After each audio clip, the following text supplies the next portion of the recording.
Mga ka-daily, alam nyo ba na ang ipinagmamalaki nating Filipino resilience ay madalas na nagiging isang mapanganib na bitag? Sa video na ito, hihimayin natin kung bakit ang pagiging matatag ay hindi sapat kung tinitiis mo lang ang hirap ng walang konkretong plano para makaalis sa putikan. Bubuwagin natin ang mga lumang paniniwalang pumipigil sa iyong pag-asenso at papalitan natin ito ng mga legit at practical na strategies para sa iyong financial at personal growth. Siguraduhin mong panoorin ang video na ito hanggang matapos. Dahil sa huling bahagi ay tatalakayin natin ang pinakamahalagang impormasyon at aral na magsisilbing susi para tuluyan mong mabago ang takbo ng iyong kapalaran. Ang lahat ng impormasyon na ibinahagi dito ay para sa edukasyon at inspirasyon lamang. Ito ay hindi financial advice.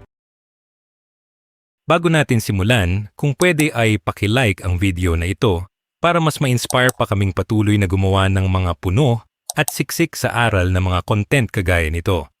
At syempre, tulungan nyo kaming mag 100,000 subscribers. Maraming salamat po. Aral number 1, ang survival mode paradox.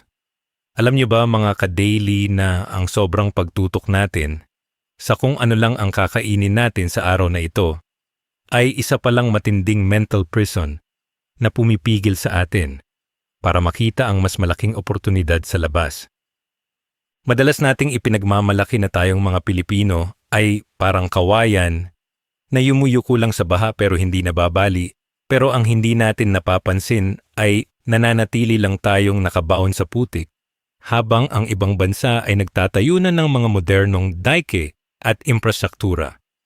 Ang survival mode ay isang psychological state kung saan ang utak natin ay laging nasa alert level 10 para lang makaraos, at sa state na ito, ang prefrontal cortex natin na responsable sa long-term planning ay pansamantalang namamatay o hindi gumagana ng maayos. Kapag ang focus mo lang ay pambayad sa kuryente bukas o pambili ng bigas mamaya, wala nang natitirang space sa isip mo para mag-isip ng business ideas o mag-aral ng bagong skills na mag-aangat sa iyo sa kahirapan. Ang katotohanan ay hindi nakaka-proud ang laging sapat lang dahil ang buhay na walang buffer or safety net ay isang buhay na laging isang desisyon o isang pagkakasakit lang ang layo mula sa total collapse.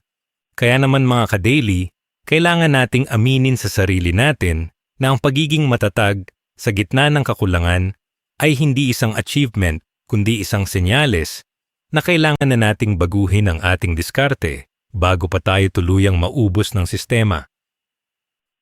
Ang konsepto ng resilience sa ating kultura ay madalas na nagiging toxic dahil ginagawa itong excuse para hindi na mag-demand ng mas maayos na buhay at para hindi na magplano ng mas malalim para sa hinaharap. Sa mundo ng psychology at global motivation, may tinatawag tayong anti-fragility o ang kakayahan na hindi lang basta bumalik sa dati kundi maging mas malakas pa dahil sa mga pagsubok na naranasan natin. Pero dito sa atin, ang resilience ay madalas nakatumbas lang ng pagtitiis o passive endurance kung saan tinatanggap na lang natin ang hirap bilang bahagi ng tadhana o kalooban ng langit nang walang ginagawang konkretong exit strategy. Kapag sinasabi nating kaya nating ngumiti kahit zero ang balance sa bank account, pinapaniwala natin ang sarili natin na okay lang ang lahat kahit ang totoo ay unti-unti na tayong nilalamon ng stress at uncertainty.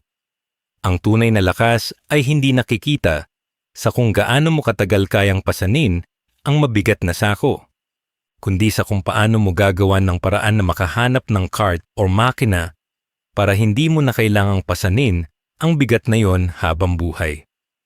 Mga ka-daily, kailangan nating maunawaan na ang utak natin ay may limitadong bandwidth lang. Kaya kung uubusin mo ito sa pag-aalala kung paano mag-survive, ninanakawan mo ang sarili mo ng pagkakataong mabuhay ng may kalayaan at totoong ginhawa. Isipin nyo ito mga ka-daily, ang survival mode ay parang pagtakbo sa isang treadmill kung saan pagod ka na pero wala ka namang nararating na bagong lugar dahil nananatili ka lang sa iisang spot. Maraming mga kababayan natin ang biktima ng cycle na ito dahil ang environment natin ay nakadesign para panatilihin tayong busy sa maliliit na bagay para hindi natin mapansin ang malalaking butas sa ating financial boat. Kapag ang isang tao ay laging nasa ilalim ng matinding financial pressure, ang IQ level niya ay bumababa ng hanggang 13 points ayon sa mga research dahil ang atensyon ay nahahati sa napakaraming problema. Ito ang dahilan kung bakit mahirap mag-invest sa stocks o mag-aral tungkol sa pag-iipon sa mga digital banks kung ang tiyan mo ay kumakalam o kung wala kang pambayad sa upa ng bahay. Ang survival mode paradox ay nagpapakita na mas lalo tayong nagiging mahirap dahil wala tayong oras na mag-isip kung paano yumaman at dahil wala tayong oras mag-isip, lalo tayong nababaon sa trabahong maliit ang sweldo. Upang makawala rito, kailangan nating basagin ang pattern sa pamamagitan ng pag-set ng non-negotiable standard of living kung saan ang goal ay hindi lang makaraos, kundi ang makabuo ng surplus o sobra na siyang magiging puhunan natin sa pagbabago. Sa global perspective, ang mga pinakamatatag na ekonomiya ay hindi umasa sa resilience lang, kundi sa proactive systems na nag-aalis ng pangangailangang maging resilient sa bawat oras. Bilang mga ka-daily na nagnanais ng personal growth, kailangan nating simulan ang pag-shift ng ating mindset mula sa pagiging reactive patungo sa pagiging predictive o pag-anticipate sa mga pwedeng mangyari. Ang mga sikat na motivational experts sa buong mundo ay nagtuturo na ang tagumpay ay hindi swerte kundi resulta ng paghahanda na nagkataong nakatagpo ng oportunidad sa tamang panahon. Kung palagi ka lang naghihintay na lumipas ang bagyo nang walang ginagawang plano para sa susunod na kalamidad, hindi ka matatag kundi pabaya sa sarili mong kinabukasan. Ang pagiging matatag ay dapat gamitin bilang gasolina para makarating sa finish line, hindi bilang upuan para manatili sa gitna ng kalsada habang dumadaan ang mga sasakyan ng pag-unlad. Kailangan nating kilalanin na ang ating kultura ng pagtitiis ay madalas na nagagamit ng mga mapagsamantala para hindi na magbigay ng tamang serbisyo at sa halip ay purihin na lang ang ating galing sa pagharap sa hirap.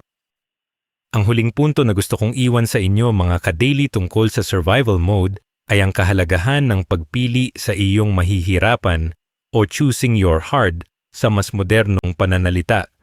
Mahirap maging mahirap at mahirap din ang mag-aral, magdisiplina sa pera, at mag-build ng business, pero kailangan mong pumili kung aling hirap ang may magandang bunga sa dulo.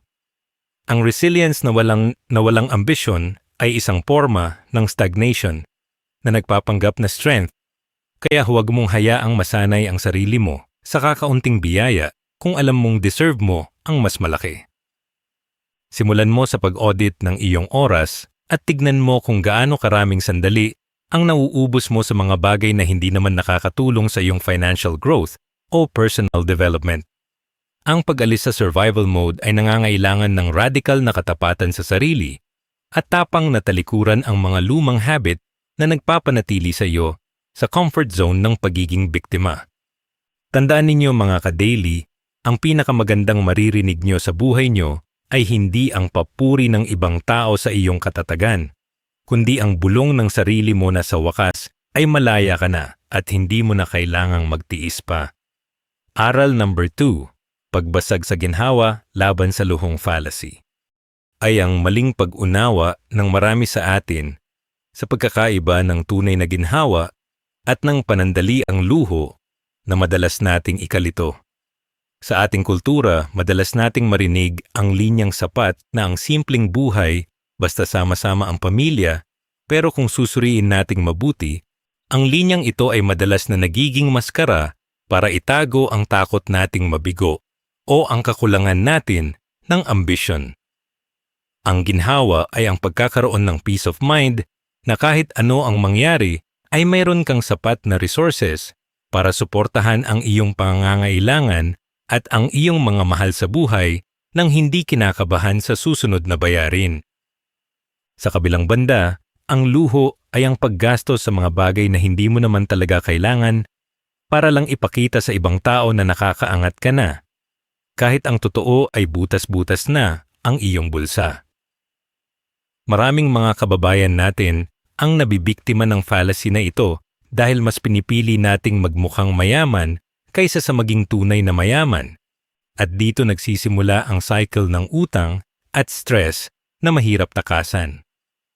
Kailangan nating matutunan na ang tunay na tagumpay ay hindi nasusukat sa brand ng iyong sapatos o sa ganda ng iyong cellphone, kundi sa laki ng iyong financial freedom na nagbibigay sa iyo ng kontrol sa iyong oras at desisyon sa buhay. Napakahalaga na maintindihan ninyo mga ka-daily na ang paghahangad ng yaman ay hindi isang kasalanan o isang masamang gawain, bagkus ito ay isang responsibilidad para masiguro ang iyong kinabukasan at ang kaligtasan ng iyong pamilya.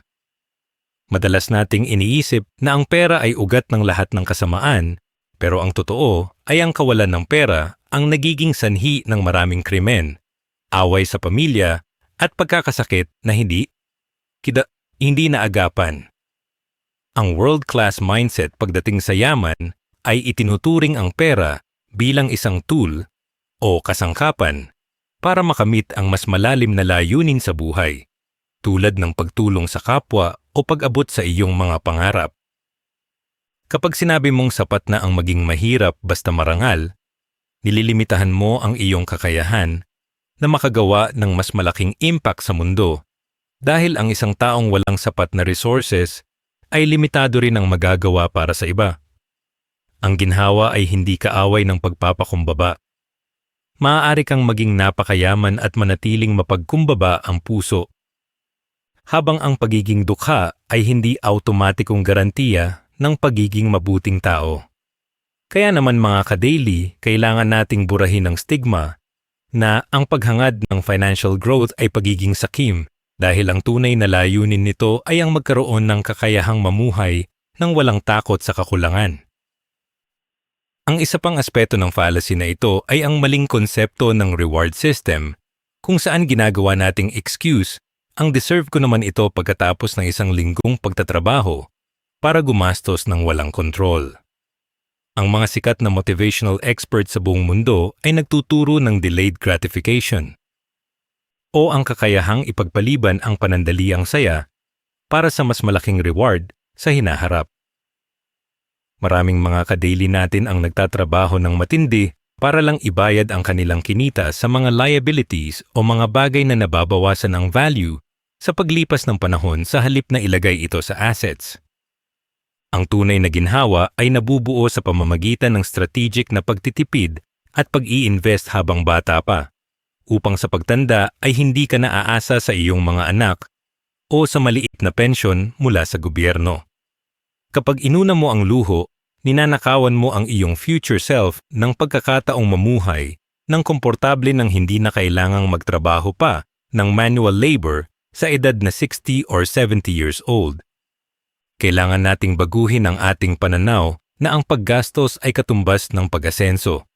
Dahil ang tunay na yaman ay ang pera na hindi mo nakikita dahil ito ay nakatanim sa mga investments at unti-unting lumalago para sa iyong kinabukasan.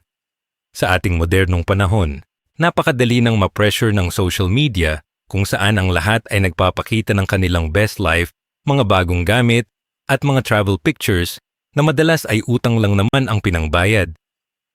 Ito ang tinatawag nating lifestyle inflation, kung saan habang lumalaki ang iyong kinikita, ay mas lalo ring lumalaki ang iyong gastos dahil gusto mong sumabay sa trend ng iyong paligid.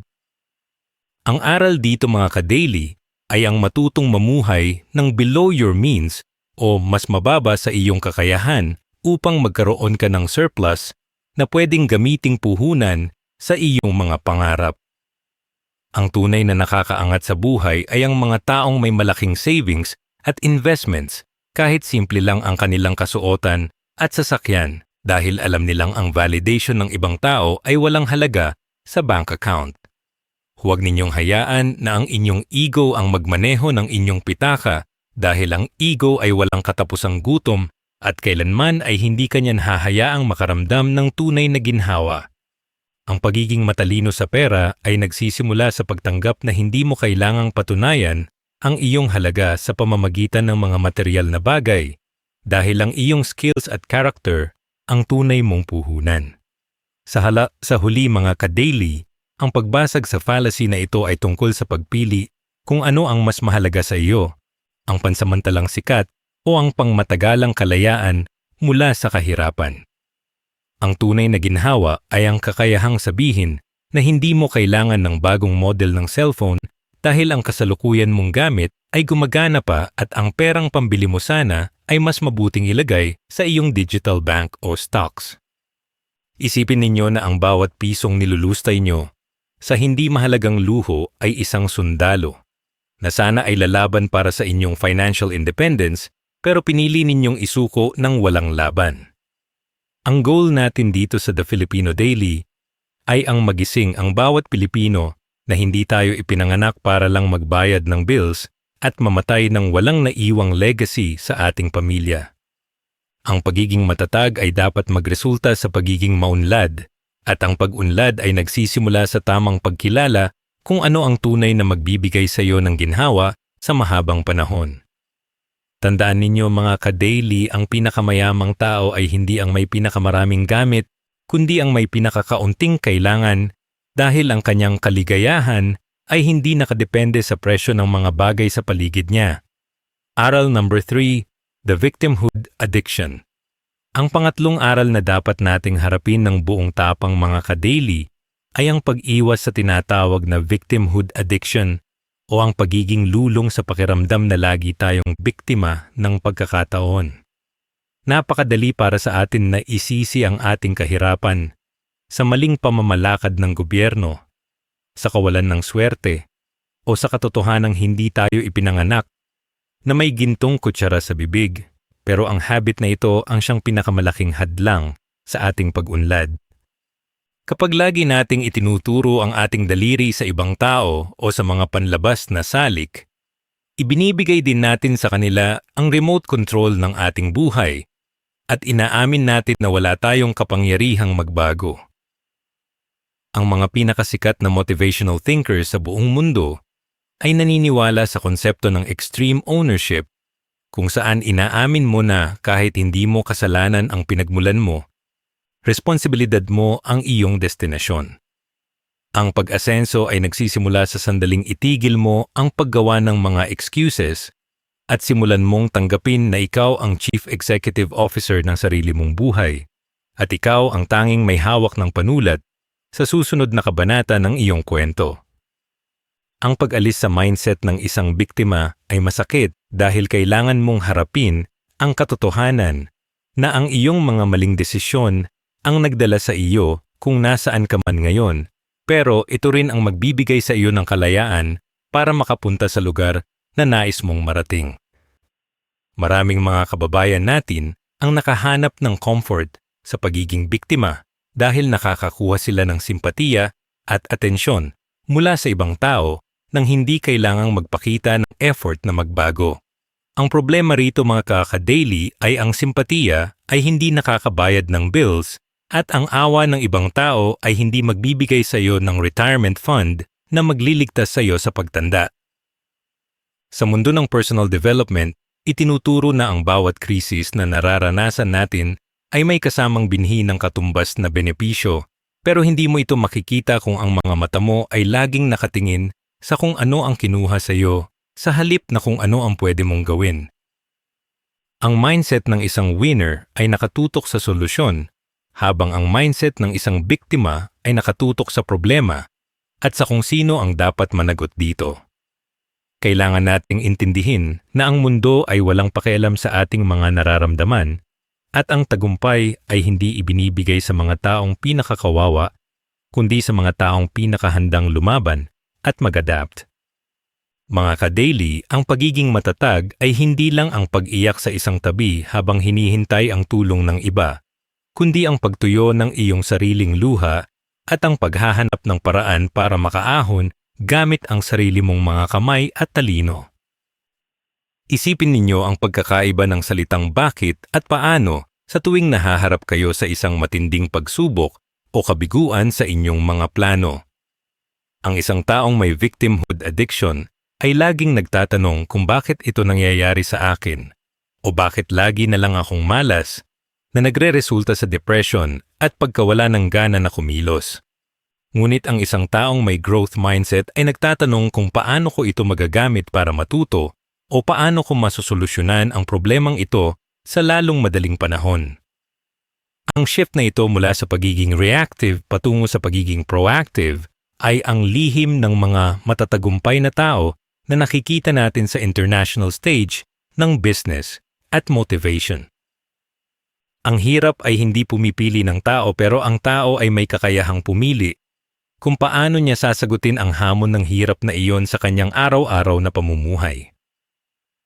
Ang disiplina sa sarili ay ang pinakamataas na anyo ng pagmamahal sa sarili dahil ito ang nagpoprotekta sa iyo mula sa mga impulse at maling emotion na dulot ng iyong pagiging emotional sa mga situation. Huwag mong hayaang ang iyong emotion ang magdikta ng iyong aksyon dahil ang emotion ay parang panahon na nagbabago-bago. Pero ang iyong mga layunin ay dapat manatiling kasing tibay ng bakal. Sa ating modernong lipunan, napakaraming boses ang magsasabi sa inyo na kayo ay biktima ng opresyon, ng ekonomiya o ng maling sistema para lang makuha ang inyong suporta o ang inyong boto. Bilang mga ka-daily, kailangan ninyong magkaroon ng matalas na pag-iisip para malaman na ang tanging taong makakapagligtas sa inyo ay walang iba kundi ang taong nakikita ninyo sa harap ng salamin tuwing umaga. Ang pag-asa sa external factors para sa iyong ikagaganda ng buhay ay isang sugal na malamang ay ikatalo mo dahil hindi mo kontrolado ang takbo ng mundo o ang desisyon ng ibang tao.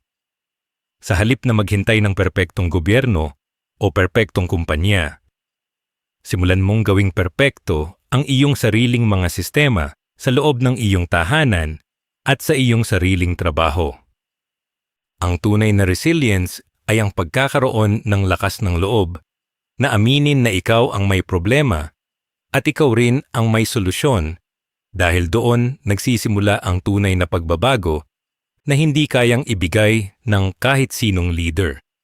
Ang iyong sitwasyon sa kasalukuyan ay temporaryo lamang at ito ay nagsisilbing training ground mo para maging mas matalino at mas matibay sa mga susunod na laban na ibibigay sa iyo ng tadhana.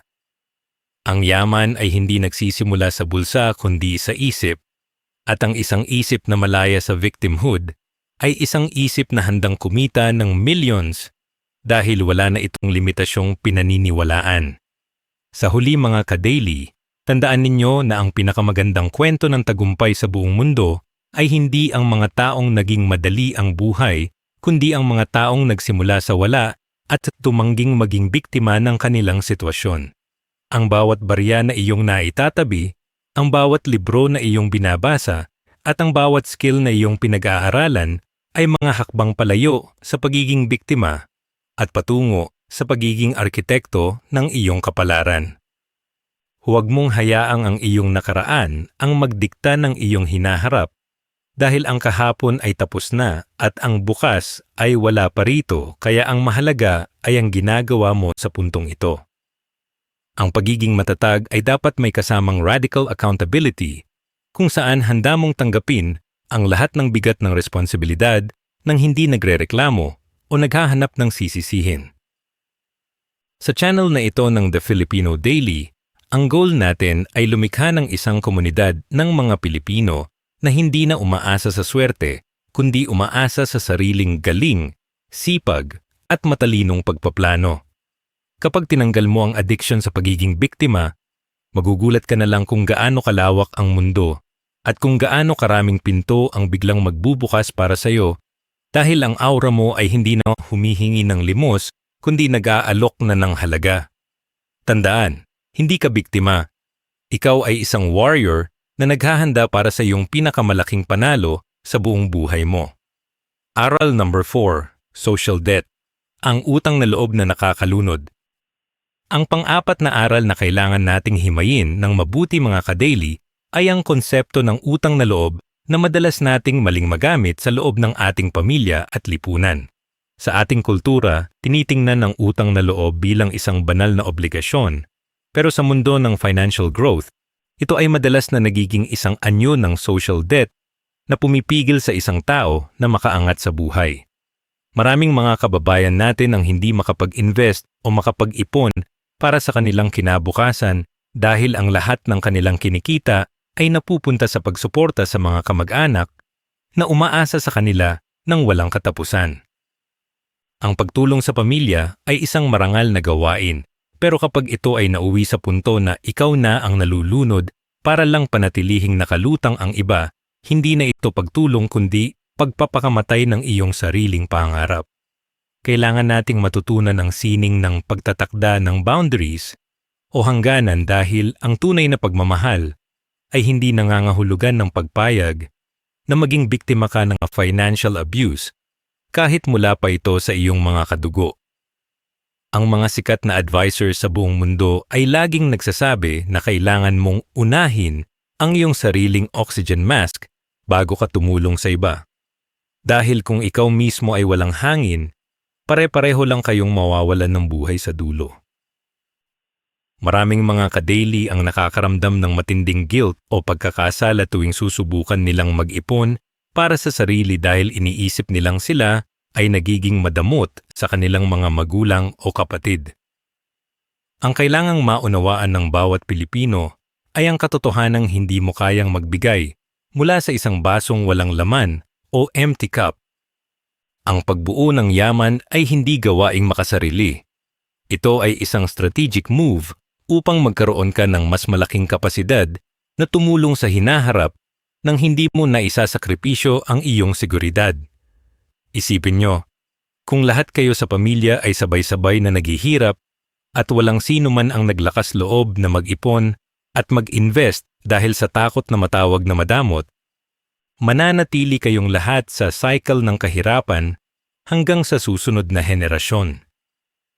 Ang pagiging the one o ang taong tatapos sa sumpa ng kahirapan sa iyong pamilya ay nangangailangan ng disiplina na tumanggi sa mga panandaliang hiling para sa pangmatagalang kaligtasan ng inyong pangalan.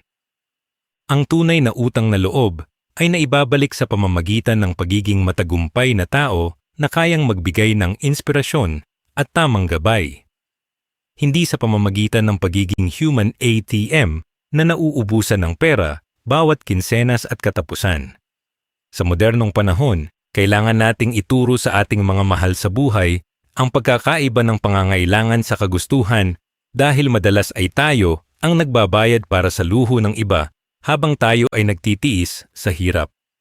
Ang aral dito mga ka-daily ay ang matutong magsabi ng hindi, ng may pagmamahal pero may paninindigan upang maturuan din ang iba na maging independent at matutong tumayo sa sariling mga paa. Kapag lagi mong sinasalo ang lahat ng problema ng iyong mga kamag-anak, ninanakawan mo sila ng pagkakataong matuto mula sa kanilang mga pagkakamali at maging matatag din na gaya mo. Ang resilience ay hindi dapat maging excuse para maging tamad ang iba dahil alam nilang meron silang masasandalan na laging handang magsakripisyo.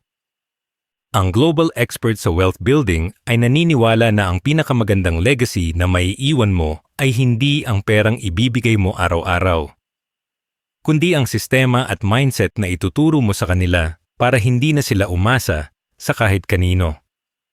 Kailangan nating basagin ang kultura kung saan ang tagumpay ng isa ay nagiging pasanin para sa lahat. At palitan ito ng kultura kung saan ang tagumpay ng isa ay nagiging blueprint para sa pag-asenso ng bawat miyembro ng pamilya. Isang malaking hamon ang harapin ang mga tradisyonal na pananaw ng ating mga nakatatanda, pero ito ay kailangan para sa iyong financial survival at mental health bilang isang breadwinner o nagtatrabahong Pilipino. Ang social debt ay parang isang pabigat na nakatali sa iyong paa habang sinusubukan mong lumangoy patungo sa pampang ng kalayaan. At kung hindi mo ito puputulin, hihilahin ka nito pababa hanggang sa mapagod ka at sumuko. Ang pagiging matatag ay ang pagkakaroon ng lakas ng loob na baguhin ang mga maling nakasanayan, kahit na ito ay masakit sa simula at kahit na maging sanhi ito ng pansamantalang tampuhan. Huwag mong hayaang ang iyong kinabukasan ay maging collateral damage ng mga maling desisyon ng ibang tao na hindi mo naman kontrolado sa unang lugar. Ang pag-i-invest sa iyong sarili, sa iyong education, at sa iyong mga assets gaya ng stocks o digital banks ay ang pinakamatalinong paraan para matiyak na pagdating ng araw, ikaw ay magiging isang matatag na haligi na hindi basta-basta matitibag ng anumang krisis. Tandaan niyo mga ka-daily, ang iyong primaryang responsibilidad ay ang ayusin ang sarili mong buhay upang maging maayos din ang buhay ng mga taong tunay na nakadepende sa iyo sa tamang paraan. Sa huli mga ka-daily, ang mensaheng ito ay hindi para turuan kayong maging masamang anak o kapatid, kundi para bigyan kayo ng permiso na maging matagumpay nang walang halong panunumbat o guilt. Ang tunay na resilience ay ang pagbuo ng isang buhay na matatag dahil ito ay may maayos na pundasyon, hindi dahil ito ay nakadepende sa awa o sa sakripisyo ng isang tao lang. Kapag ikaw ay naging malaya sa utang na loob na nakakalunod, mas magiging tapat at masaya ang iyong pagtulong dahil ito ay manggagaling sa iyong pagkukusa at hindi sa pressure ng lipunan. Ang layunin natin dito sa The Filipino Daily ay ang makita ang bawat Pilipino na lumalago ng sabay-sabay habang may respeto sa bawat isa at sa kani-kanilang mga hangganan. Huwag mong limitahan ang iyong sarili dahil lang sa mga expectations ng iba. Lumipad ka ng mataas para kapag dumating ang panahon, kaya mo nang bitbitin ang mas marami nang hindi ka napapagod o nauubusan. Ang tagumpay mo ay tagumpay din ng iyong lahi, kaya gawin mong misyon ang maging financially free at burahin ang anino ng social debt sa iyong buhay. Aral number 5, Strategic Hard Work, ang alamat ng sipag at tiyaga.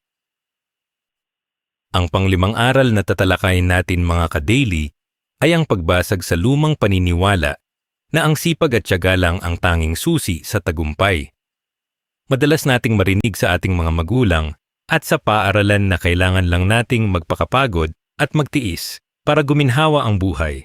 Pero kung titingnan natin ang realidad, ang pinakamasisipag na Pilipino gaya ng ating mga magsasaka, mangingisda at construction workers ay sila pa ang madalas na nananatiling hikahos.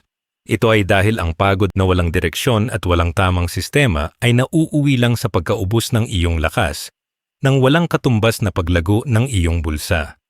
Ang modernong diskarte na itinuturo ng mga world-class achievers ay ang tinatawag na strategic hard work o ang paggamit ng talino upang mas mapadali at mas mapalaki ang resulta ng iyong bawat kilos. Kailangan nating tanggapin na sa panahon ngayon, ang mundo ay hindi na nagbabayad para sa iyong pawis, kundi para sa halaga or value na naibibigay mo sa merkado at sa bilis ng iyong pag-solve sa mga problema. Ang pagiging matatag ay hindi dapat maging katumbas ng pagpapakapagod ng walang katapusan, kundi ang paghahanap ng paraan kung paano mo mapaparami ang iyong kita habang binabawasan ang iyong manual labor. Isipin niyo ang konsepto ng leverage o ang paggamit ng mga kasangkapan para mas mapagaan ang isang mabigat na gawain dahil ito ang sikreto ng mga bilyonaryo sa buong mundo.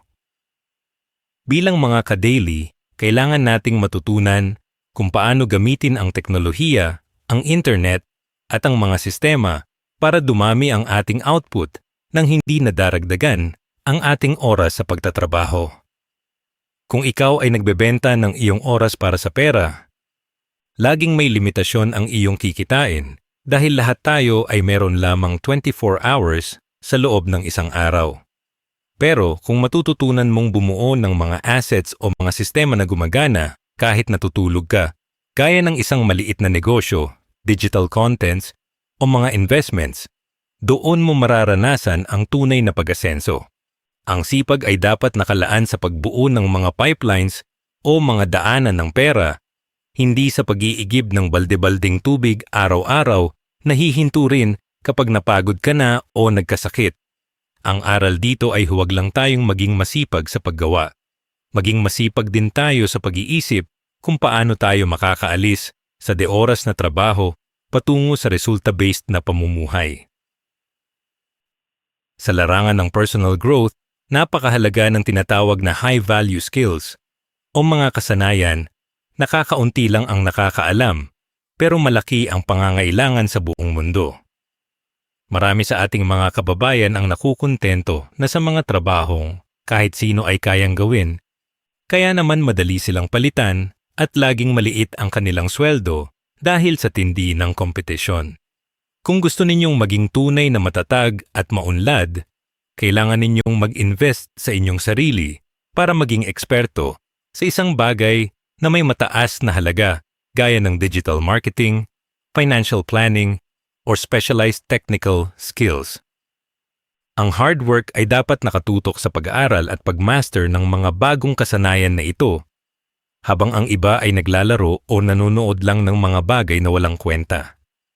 Ang mundo ay mabilis na nagbabago at ang mga taong masipag lang pero ayaw mag-aral ng bago ay siguradong maiiwan ng panahon at muling mababaon sa hirap.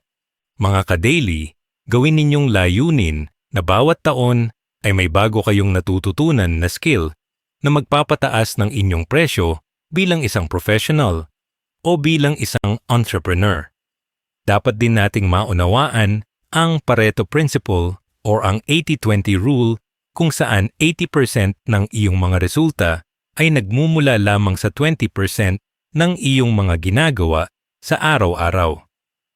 Madalas tayong nagiging busy sa napakaraming maliliit na bagay na akala natin ay produktibo tayo, pero sa totoo ay wala naman itong malaking ambag sa ating financial freedom.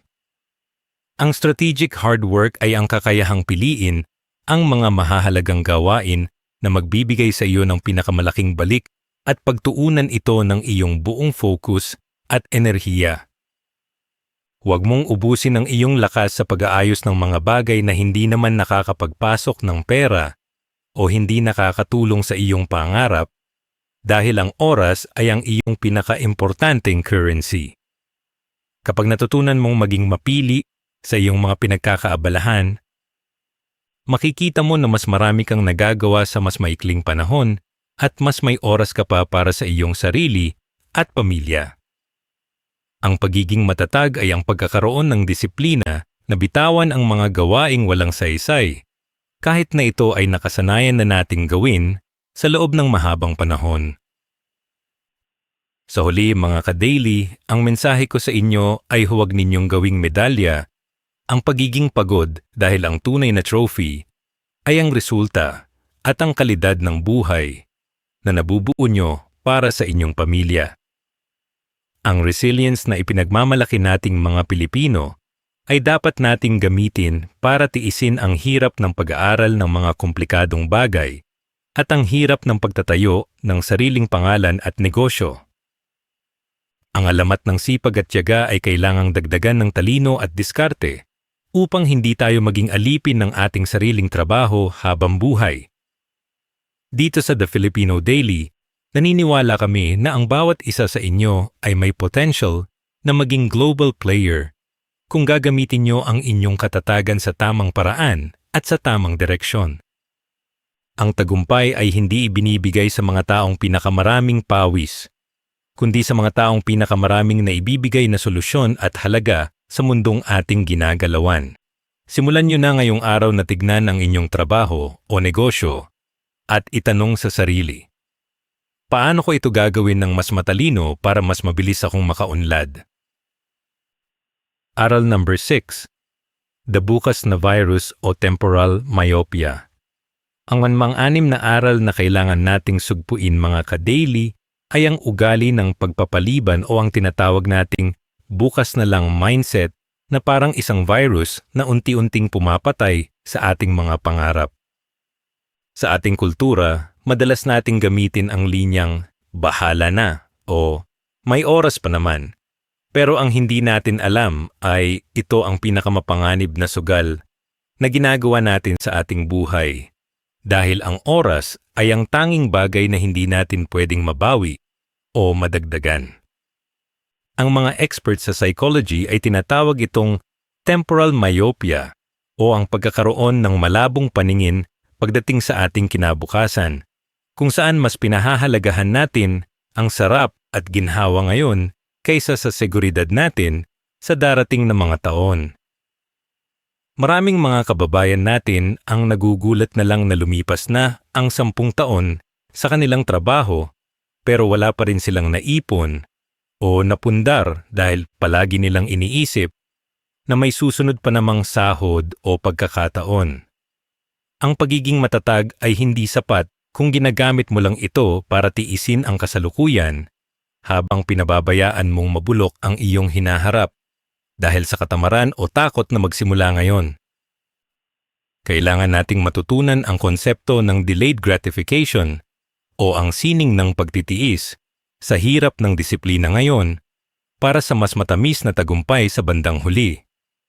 Ang mundo ng wealth building ay nakadepende sa iyong kakayahang kontrolin ang iyong mga impulse o ang kagustuhan na makuha agad ang lahat ng gusto mo kahit hindi mo pa ito tunay na afford. Maraming mga ka-daily ang nabibiktima ng instant reward, gaya ng pagbili ng mga gadgets o mamahaling gamit sa tuwing may hawak na pera, imbes na ilagay ito sa mga investments na lalago sa paglipas ng panahon. Ang katotohanan ay ang bawat araw na ipinagpapaliban mo ang pag-iipon o ang pag-aaral ng bagong skill ay isang araw na ninanakaw mo sa iyong future self na sana ay nagpapahinga na at nag-e-enjoy sa buhay. Ang tunay na resilience ay ang pagkakaroon ng disiplina na gawin ang mga bagay na ayaw mong gawin ngayon para makuha mo ang buhay na gusto mo pagdating ng araw. Huwag mong hayaang ang panandaliang saya ay maging dahilan ng iyong pangmatagalang paghihirap dahil sa huli, ikaw din ang magdadala ng bigat ng iyong mga hindi ginawang aksyon. Sa larangan ng personal development, ang pagbabago ay hindi nangyayari sa isang malaking talon kundi sa pamamagitan ng maliliit na micro-habits na ginagawa mo araw-araw ng walang patid. Sinasabi ng mga global motivation leaders na ang 1% improvement bawat araw ay magreresulta sa 37 times na pag-unlad sa loob ng isang taon dahil sa power of compounding. Kung sisimulan mo ngayong araw na magtabi kahit maliit na halaga sa iyong digital bank o magbasa ng kahit 5 pages ng libro tungkol sa investment, mas malayo na ang mararating mo kaysa sa taong plano ng plano pero wala namang nasisimulan. Ang virus ng pagpapaliban ay natatalo sa pamamagitan ng paggawa ng unang hakbang kahit gaano pa ito kaliit o kahit hindi ka papakiramdam na handa ka na. Ang oras ay ang iyong pinakamahalagang currency, kaya huwag mo itong gastusin sa mga bagay na hindi naman nagbibigay ng value sa iyong pagkatao o sa iyong bank account. Ang mga ka-daily nating matatagumpay ay ang mga taong mas pinili ang hirap ng pag-e-effort ngayon kaysa sa hirap ng pagsisisi pagtanda nila.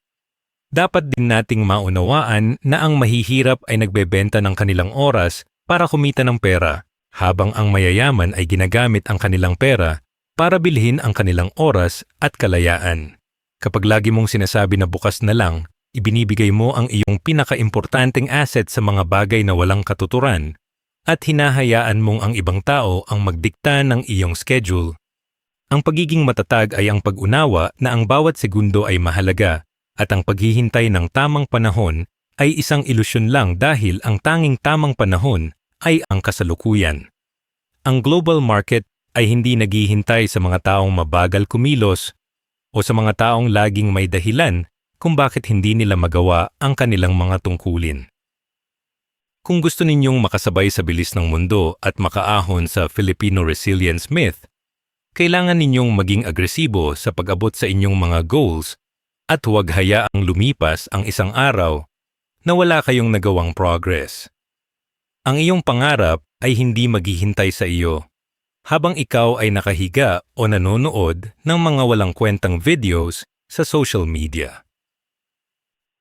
Sa huli mga ka-daily, isipin ninyo na ang pinakamagandang oras para magtanim ng puno ay 20 years ago, pero ang pangalawang pinakamagandang oras ay ngayon mismo sa sandaling ito. Huwag ninyong hayaang maging bahagi kayo ng statistics ng mga Pilipinong hanggang plano na lang at namamatay na may dalang sana ginawa ko yun nung bata pa ako. Dito sa The Filipino Daily, hinihikayat namin kayo na simulan ang inyong journey patungo sa financial at personal freedom nang walang alinlangan at walang pag-aalinlangan sa inyong sariling kakayahan. Ang katatagan ay dapat may kasamang urgency o ang pakiramdam na kailangan mo ng kumilos bago pa maging huli ang lahat para sa iyong pamilya at para sa iyong sarili.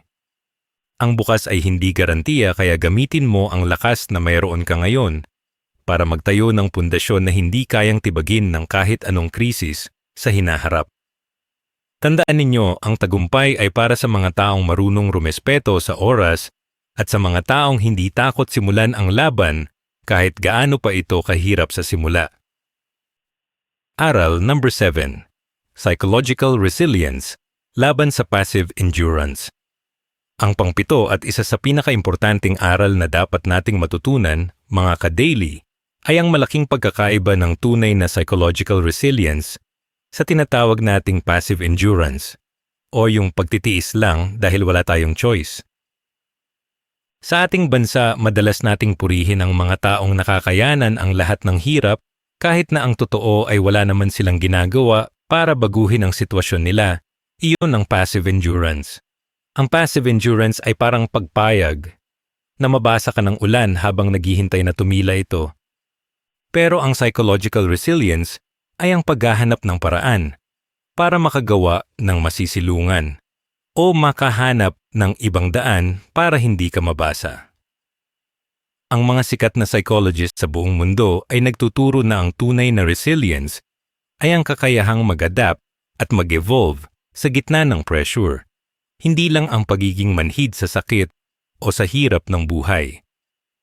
Kailangan nating aminin na ang pagiging sanay sa hirap ay hindi dapat maging permanenteng lifestyle. Dapat itong maging panandaliang state lang habang nagluluto tayo ng mas matinding plano para makaalis sa putikan. Napakahalaga na maging solution-oriented tayo sa bawat hamon na dumarating sa atin, sa halip na maging problem-obsessed o lunod sa ating mga nararamdaman. Kapag ang focus mo lang ay ang hirap ng iyong sitwasyon, nauubos ang mental energy mo sa pagrereklamo at nawawalan ka ng lakas na mag-isip ng mga creative na paraan para kumita o umasenso. Ang psychological resilience ay nangangailangan ng tinatawag na active problem solving, kung saan bawat krisis ay tinitingnan mo bilang isang puzzle na kailangan mong mabuo. Halimbawa, kung nawalan ka ng trabaho, ang isang resilient na tao ay hindi lang iiyak at maghihintay ng tulong, kundi agad na titingnan kung anong skills ang mayroon siya na pwede niyang i-offer online o sa kanyang komunidad. Ang ating emotion ay valid, pero hindi natin dapat hayaang ito ang humawak ng manibela ng ating mga desisyon dahil ang emotion ay madalas na mapanlinlang sa oras ng kagipitan.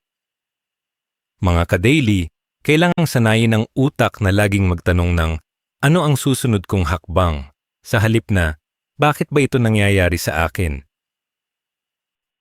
Sa aspeto ng mentalidad, meron tayong pwedeng matutunan sa global philosophy ng Stoicism na itinuturo ang pagkilala sa mga bagay na kontrolado natin at sa mga bagay na hindi.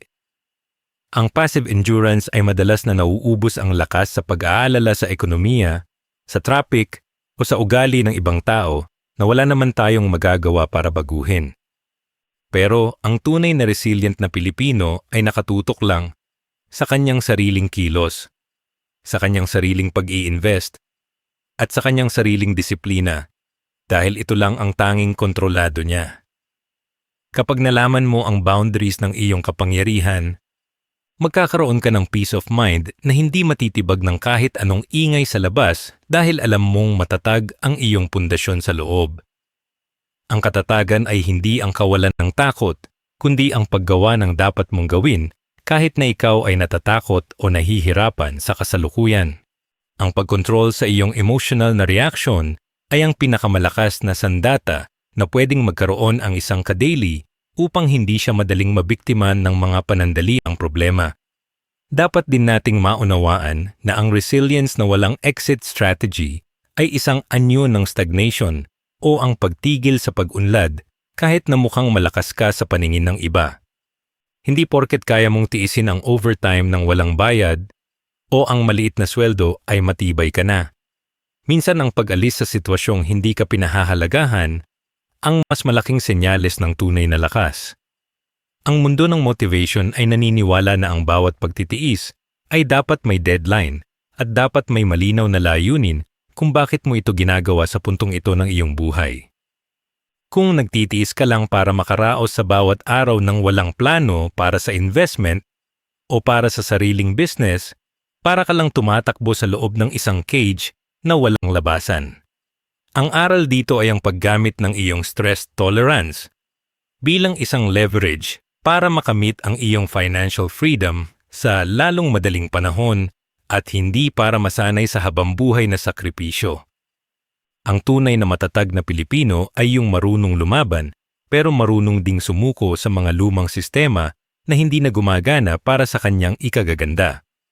Sa huli mga ka-daily, tandaan ninyo na ang inyong utak ang pinakamahalagang asset sa pagbuo ng buhay na hindi na kailangan pang maging resilient sa dulo.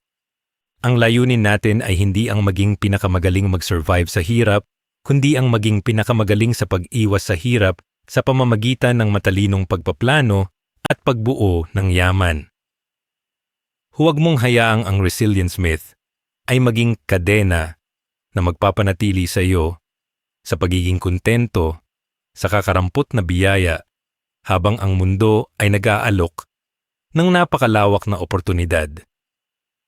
Dito sa The Filipino Daily, ang gusto namin ay magkaroon kayo ng psychological strength na hindi lang basta tumitibay sa hirap, kundi ginagamit ang hirap na iyon para maging master ng sarili ninyong kapalaran. Ang pagiging matatag ay ang lakas para bumangon. Pero ang strategy at talino ang magtuturo sa iyo kung saan ka dapat pumunta pagkabangon mo mula sa pagkakadapa. Tandaan, hindi ka ipinanganak para lang magtiis. Ipinanganak ka para manalo at mamuhay ng may dignidad at sapat na ginhawa. Aral number 8. Ang trap ng small wins na walang scale.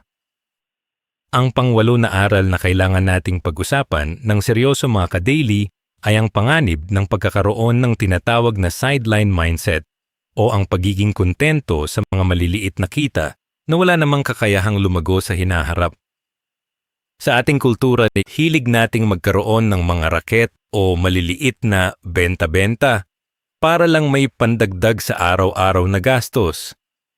Pero ang hindi natin napapansin ay kinakain nito ang ating oras at lakas nang hindi naman tayo dinadala sa tunay na yaman. Ang problema sa small wins na walang scale ay para kang nagbubungkal ng lupa gamit ang kutsara. Kahit gaano ka pa kasipag, hinding-hindi mo matatapos ang isang malawak na bukirin. Ang mga global business experts ay nagtuturo na dapat tayong mag-focus sa scalability o yung mga bagay na pwedeng lumaki ang kita nang hindi mo kailangang dagdagan ang iyong pagod ng doble-doble. Ang pagiging matatag ay dapat gamitin para magtayo ng isang matibay na sistema o negosyo na kayang mag-generate ng income kahit hindi mo na ito bantayan bawat minuto ng iyong buhay. Kailangan nating matutunan ang konsepto ng compound interest na itinuturing na 8th wonder of the world dahil ito ang sikreto kung bakit ang maliliit na investment ay nagiging milyon-milyon pagdating ng panahon. Maraming mga kababayan natin ang mabilis sumuko sa pag-i-invest sa stocks o digital banks dahil hindi nila nakikita ang malaking resulta sa unang buwan o unang taon, kaya naman mas pinipili nilang gastusin na lang ang kanilang pera sa mga panandaliang saya.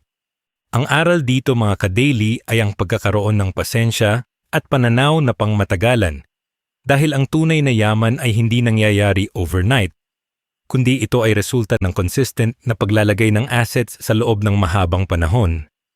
Ang resilience ay ang kakayahang manatiling disiplinado sa iyong investment plan, kahit na mukhang maliit pa ang iyong kinikita sa simula dahil alam mo ang potensyal nito sa hinaharap. Huwag mong maliitin ang kapangyarihan ng maliliit na halaga na itinanim mo sa tamang lugar dahil balang araw, ito ang magsisilbing malalaking puno na magbibigay sa iyo ng lilim at bunga sa panahon ng iyong pagtanda. Dapat din nating maunawaan ang pagkakaiba ng assets at liabilities dahil madalas nating tawaging investment ang mga bagay na naglalabas lang naman pala ng pera sa ating mga bulsa. Ang mga sikat na motivational authors ay nagpapaalala na ang tunay na asset ay nagpapasok ng pera sa iyo habang ang liability ay kumukuha ng pera mula sa iyo. Gaya ng mga mamahaling gamit o sasakyan na kailangan ng maintenance at gasolina.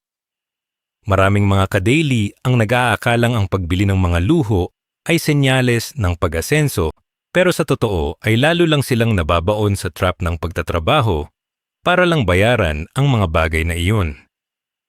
Ang matalinong diskarte ay ang unahin ang pagbili ng mga assets na magbabayad para sa iyong mga luho sa hinaharap upang hindi ka maubusan ng resources sa gitna ng iyong journey. Ang pagiging matatag ay ang pagkakaroon ng tapang na tanggihan ang mga bagay na nagpapamukha sa iyong mayaman ngayon upang magkaroon ka ng kakayahang maging tunay na mayaman at malaya sa darating na mga taon. Ang isa pang mahalagang punto ay ang risk management o ang pag-unawa na ang hindi pagkuha ng risk o panganib ay ang pinakamalaking risk sa lahat dahil sigurado kang walang magbabago sa iyong sitwasyon. Marami sa atin ang takot sumubok ng mga bagong investment o business dahil baka raw mawala ang pinaghirapang pera, pero ang katotohanan ay unti-unti ring kinakain ng inflation o ang pagtaas ng bilihin ang halaga ng perang nakatago lang sa ilalim ng kama. Ang strategic resilience ay ang pag-aaral kung paano kumuha ng calculated risks o yung mga desisyong pinag-isipan ng mabuti at base sa tamang impormasyon at research. Huwag kang matakot na magsimulang muli o sumubok ng mas malalaking oportunidad dahil ang bawat pagkakamali ay nagsisilbing mahalagang lesson para sa iyong susunod na panalo. Ang mundo ay mabilis na nagbabago at ang mga taong ayaw gumalaw sa kanilang kinatatayuan ay sila ring mga taong unang malulunod kapag tumaas na ang agos ng kompetisyon sa global market. Sa huli mga ka-daily, ang layunin natin ay hindi lang ang makakolekta ng barya o maliliit na kita, kundi ang makabuo ng isang legacy at assets na magpapabago sa takbo ng buhay ng iyong pamilya habang buhay.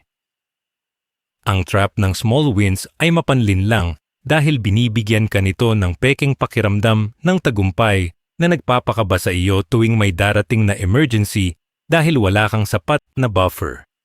Dito sa The Filipino Daily, hinihikayat namin kayo na mangarap ng malaki at gumawa ng mga systems na may kakayahang mag-scale o lumaki ng hindi limitado ng iyong pisikal na lakas. Ang katatagan mo ay dapat nakatuon sa pagbuo ng pundasyon na kahit anong krisis ang dumating ay mananatiling nakatayo at patuloy na nagbibigay ng seguridad sa iyo. Tandaan ninyo, ang tunay na pag-unlad ay hindi nasusukat sa kung gaano karaming raket ang mayroon ka, kundi sa kung gaano katatag ang iyong investment at sistema na nagtatrabaho para sa iyo. Huwag mong hayaang makulong ka sa pagiging masipag lang. Siguraduhin mong ang iyong sipag ay nakalaan sa mga bagay na may kakayahang magbunga ng higit pa sa iyong inaasahan. Aral number 9. Intellectual poverty, ang gutom sa kaalaman. Ang pangsyam na aral na kailangan nating pag-isipan ng malalim mga ka-daily ay ang katotohanan na ang tunay na kahirapan ay hindi nagsisimula sa bulsa, kundi sa ating kakulangan sa tamang impormasyon at kaalaman. Sa ating bansa, madalas nating unahin ang pagpuno sa ating mga sikmura kaysa sa pagpuno sa ating mga isipan, at bagamat mahalaga ang kumain, ang kaalaman ang tanging bagay na makakasiguro na hindi ka na muling magugutom sa hinaharap. Ang intellectual poverty ay ang pakiramdam na alam mo na ang lahat o kaya naman ay ang pagtanggi na mag-aral ng mga bagong sistema dahil nakasanayan na ang lumang paraan. Maraming mga kababayan natin ang nabibiktima ng mga scam o maling investment dahil wala silang sapat na financial literacy o kaalaman kung paano ba talaga gumagalaw ang pera sa modernong mundo. Ang pagiging matatag ay walang saysay kung ikaw ay naglalakad sa dilim. Kailangan mo ng liwanag ng kaalaman para malaman kung saang direksyon ka ba talaga dapat pumunta upang hindi masayang ang iyong pagod at sakripisyo. Napakahalaga na maunawaan ninyo mga ka-daily na sa panahon ng internet ang kamangmangan ay isa ng choice o pagpili dahil ang lahat ng impormasyon ay nasa dulo na ng ating mga daliri. Ang mga pinakamatatagumpay na tao sa buong mundo, gaya ni na Warren Buffett o Bill Gates, ay kilala sa kanilang hilig sa pagbabasa at walang tigil na pag-aaral kahit na sila ay nasa tuktok na ng tagumpay. Bilang mga ka-daily, kailangan nating magkaroon ng tinatawag na curiosity as an asset or ang pagiging mausisa sa mga bagay na pwedeng magpataas ng ating halaga sa merkado. Kung mas marami kang alam tungkol sa digital economy, global stocks, o real estate, mas marami kang makikitang pinto na nakasara sa iba pero bukas para sa iyo dahil alam mo kung paano ito bubuksan. Ang yaman na nakuha sa swerte ay madaling nawawala. Pero ang yaman na nakuha dahil sa galing at talino ay isang bagay na hinding-hindi mananakaw sa iyo kahit anong krisis pa ang dumating sa ating bansa. Isang malaking hamon para sa atin ay ang proseso ng unlearning o ang pagtanggal sa ating sistema ng mga maling paniniwala na itinuro sa atin simula noong bata pa tayo. Marami sa ating mga nakasanayan gaya ng pag-utang para sa handaan o ang pag-asa sa swerte sa loto ay mga mental habits na nagpapanatili sa atin sa kahirapan. Ang psychological resilience ay ang pagkakaroon ng lakas ng loob na aminin na mali ang iyong mga dating prinsipyo at palitan ito ng mga prinsipyo na napatunayan ng epektibo ng mga matatagumpay na tao sa buong mundo. Ang pagbabago ng mindset ay mas mahirap kaysa sa pagtatrabaho ng manual dahil kinakalaban mo ang iyong sariling ego at ang mga tradisyon na kinalakihan mo sa loob ng maraming taon. Pero tandaan ninyo, hindi mo pwedeng asahan ang bagong resulta kung ang gagamitin mo ay ang parehong lumang paraan na nagdala sa iyo sa iyong kasalukuyang problema. Sa ating modernong lipunan, ang impormasyon ang tinuturing na bagong ginto o oil ng ating generation, kaya naman ang mga taong marunong mag-analyze at gumamit nito ang siyang tunay na namumuno. Hindi mo kailangang magkaroon ng mamahaling degree sa college para maging financially literate. Kailangan mo lang ng disiplina na manood ng mga educational contents, makinig sa mga podcasts, at magbasa ng mga libro tungkol sa pag-unlad ng sarili. Ang global market ay bukas na para sa mga Pilipino sa pamamagitan ng internet, pero makakapasok ka lang dito kung handa mong itrato ang iyong sarili bilang isang forever student o laging nag-aaral. Ang katatagan mo ay dapat makita sa iyong pasensya na tapusin ang isang kurso o unawain ang isang komplikadong libro na magtuturo sa iyo kung paano gumawa ng passive income. Huwag mong limitahan ang iyong sarili sa kung ano lang ang naririnig mo sa iyong kapitbahay dahil madalas ay biktima rin sila ng maling impormasyon na ipinapasa pa sa lang ng walang basehan. Sa huli mga ka-daily, ang iyong utak ang pinakamahalagang real estate na pag-aari mo sa buong buhay mo kaya siguraduhin mong pinupuno mo ito ng mga bagay na may halaga. Ang layunin natin dito sa The Filipino Daily ay ang maging boses ng katotohanan, nagigising sa inyong natutulog na potensyal sa pamamagitan ng pagbibigay ng tamang kaalaman at inspirasyon. Ang resilience ay ang pundasyon, pero ang education ang arkitekto na magdidisenyo ng iyong magandang kinabukasan upang hindi ka na maging biktima ng sitwasyon. Kapag ang isang tao ay puno ng kaalaman, hindi siya basta-basta natatakot sa pagbabago dahil alam niyang kaya niyang mag-adapt at gumawa ng pera kahit saan siya dalhin ng tadhana. Ang pagiging maalam ay ang tunay na kalayaan dahil ito ang nag-aalis sa iyo sa dependensya sa ibang tao o sa gobyerno para sa iyong sariling ikabubuhay. Tandaan, ang investment sa kaalaman ang nagbibigay ng pinakamataas na interes o balik ng pera, kaya huwag kang manghinayang na gumugol ng oras at resources para sa iyong intellectual growth. Aral number 10, The Legacy Blueprint, Beyond Resilience. Ang huling aral na gusto kong itanim sa inyong mga puso, mga ka-daily, ay ang pagbuo ng isang buhay kung saan ang pagiging matatag ay hindi na isang necessity o pangangailangan kundi isang choice na lang. Sa loob ng mahabang panahon, hinayaan nating ikahon tayo ng mundo sa imahe ng isang Pilipino na laging nakangiti sa gitna ng baha. Pero ang tunay na goal natin ay ang makapagtayo ng isang bahay na hindi na inaabot ng baha sa unang lugar.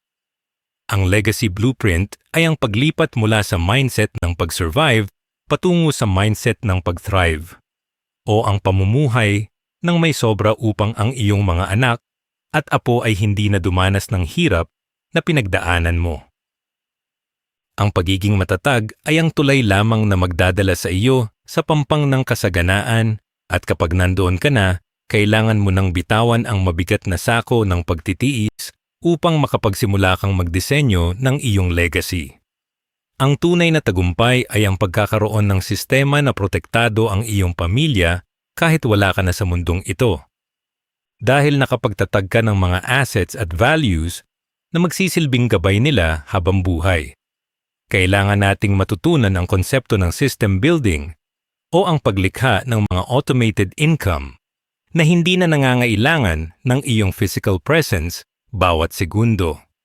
Ang mga sikat na visionary sa buong mundo ay hindi lang nagtatrabaho para sa pera. Nagtatrabaho sila para bumuo ng mga legacy na lalampas sa kanilang sariling panahon. Maraming mga ka-daily ang nakakalimot na ang buhay ay hindi lang tungkol sa atin, kundi tungkol din sa mga susunod na henerasyon na kukuha ng inspirasyon mula sa ating mga ginagawa ngayon. Kung mananatili ka lang sa resilience myth, ang maiiwan mo lang sa iyong mga anak ay ang kwento ng iyong paghihirap. Pero kung bubuo ka ng legacy, maiiwan mo sa kanila ay ang kwento ng iyong tagumpay at ang tools para mas lalo pa silang umasenso. Ang aral dito ay ang maging arkitekto ng iyong kapalaran sa pamamagitan ng pag-i-invest sa real estate, stocks, o mga negosyong may matibay na pundasyon na kayang tumagal ng ilang dekada. Ang iyong katatagan ay dapat magsilbing semento na magbibigkis sa bawat bahagi ng iyong plano para sa kinabukasan ng iyong lahi. Napakahalaga rin na magkaroon ka ng isang purpose-driven life o isang layunin na mas malaki pa sa iyong sariling pangangailangan upang hindi ka madaling sumuko sa gitna ng laban. Kapag ang tanging dahilan mo sa pagtatrabaho ay para lang mabili ang gusto mong gamit, madali kang mawawalan ng gana kapag nakuha mo na iyon o kapag naging masyadong mahirap na ang sitwasyon. Pero kung ang layunin mo ay ang baguhin ang financial history ng iyong pamilya at ang makatulong sa iyong komunidad, magkakaroon ka ng kakaibang lakas na hindi kayang tibagin ng kahit anong krisis. Ang mga global motivation leaders ay naniniwala na ang taong may malinaw na bakit ay kayang tiisin ang kahit anong paano na ibato sa kanya ng tadhana. Bilang mga ka-daily, kailangan nating hanapin ang ating misyon sa buhay na magbibigay sa atin ng dahilan para gumising ng maaga at magtrabaho ng may masidhing pagnanasa bawat araw. Ang legacy ay hindi lang tungkol sa perang maiiwan mo, kundi tungkol sa character at dangal na ipapakita mo sa lahat ng iyong mga ginagawa. Dapat nating gawin ang tinatawag na final deconstruction o ang pagbuwag sa paniniwalang ang paghihirap ay isang permanenteng bahagi ng pagiging Pilipino. Ang resilience ay isang tool para sa krisis, pero ang prosperity o kasaganaan ay dapat na maging ating default setting o ang normal na estado ng ating pamumuhay. Ang mundo ay nag-aalok ng napakaraming yaman at oportunidad para sa mga taong handang kumuha nito ng may tamang plano at tamang disiplina sa sarili. Huwag mong hayaang ang iyong mga pangarap ay mamatay kasabay mo dahil lang sa takot kang sumubok ng mas malalaking bagay o dahil nakontento ka na sa pagiging matatag.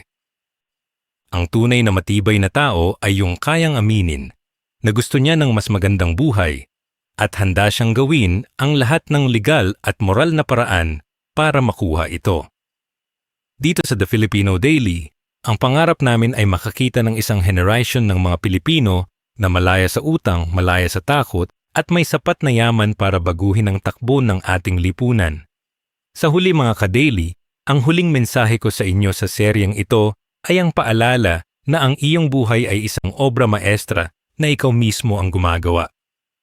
Ang Resilience Myth ay isang kabanata lang sa iyong kwento, pero hindi ito ang dapat na maging kabuuan ng iyong talambuhay dahil deserve mong magkaroon ng happy ending na puno ng ginhawa. Huwag kang tumigil hanggat hindi mo nabubuo ang buhay na hindi mo na kailangang takasan o ipagtiisan pa dahil ang lahat ng iyong pagod ay nagbunga na ng totoong kalayaan. Ang bawat aral na tinalakay natin simula sa una hanggang sa 10 ay mga piraso ng puzzle na magbubuo sa iyong legacy blueprint kung isasabuhay mo ito ng may katapatan. Tandaan ninyo, ang pagiging matatag ay ang simula, ang pag-unlad ay ang proseso, pero ang maging malaya at mapagbigay ang tunay na destinasyon nating lahat. Maraming salamat sa pagsama sa amin sa journey na ito at asahan ninyo na palaging narito ang The Filipino Daily para maging katuwang nyo sa inyong pag-asenso at paglago bilang isang modernong Pilipino.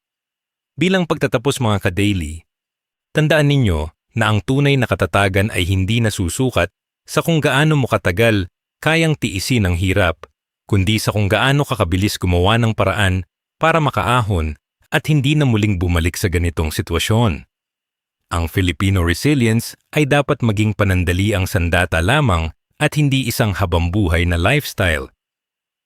Mula sa pag-iwas sa survival mode, pagbasag sa mga maling paniniwala sa pera, hanggang sa pagbuo ng sariling legacy, ang bawat hakbang na tinalakay natin ay disenyo para maging arkitekto ka ng sarili mong tagumpay.